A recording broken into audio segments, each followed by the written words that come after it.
Hey folks, welcome back to Game Geeks. I'm your host, Kurt Wiegel. Today's episode, we're going to be talking about Down Darker Trails, which is a quasi-campaign setting for Call of Cthulhu. For those of you who've been watching for a while, you know a few things about me. I love Torchwood. I love Farscape. Dresden Files. Not the biggest fan of Western games. It's just a personal preference. Growing up, I never watched a Western.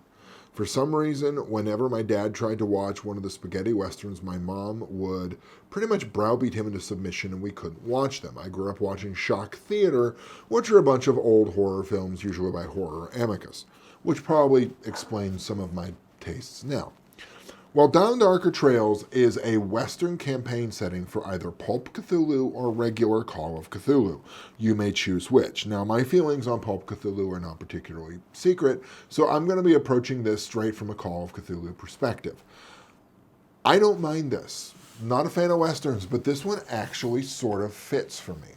It gives you a lot of rules on how to play in the Old West, how society worked, equipment, rules, laws, that sort of thing. Then, where I think this game really gets interesting is it's when it introduces the weird. And one of the things it does is it gives you 4 different realms in the Old West for the weird to happen in. The Lost Valley, which is pretty much weird dwarf people who have not really evolved but still have their own society and powers. The second one is Kinyan. Okay, forgive my pronunciation. These are Lovecraft words. I never know how to say them. Kinyan, K''N-Y-A-N, which doesn't get a lot of airtime, but I think it should. I think part of the reason it's not talked about very much, it was a story that was co-written between Lovecraft and Zelia Bishop, but from what I've been able to tell, Lovecraft did almost all the heavy lifting, and she got almost all of the credit. It's about a lost city of ancient people who are technologically far more superior than us that live underground. Now, folks, for what it's worth, if this is worth anything, we are living in the golden age of Kinyan because it also gets mentioned in some Delta Green adventures recently. So, woohoo! If you really want to dig into that elder city that's under the American dusty sort of Midwest, this is the time for you.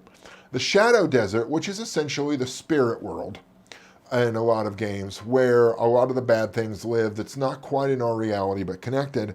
And finally, forgive my Spanish pronunciation, El Canon de Leveos, which is dinosaurs. I mean, who doesn't want to fight dinosaurs as a cowboy? Honestly, I'm not a fan of Westerns, and I kind of dug this book. Not just because of the Kinyan references, but because I think it gives you a lot there that you can work with, tying it into the mythos as much as you want to, or you can just play this as a BRP-powered Western game, and there's nothing wrong with that. For Game Geeks, I'm your host, Kurt Wiegel. Good day and good gaming.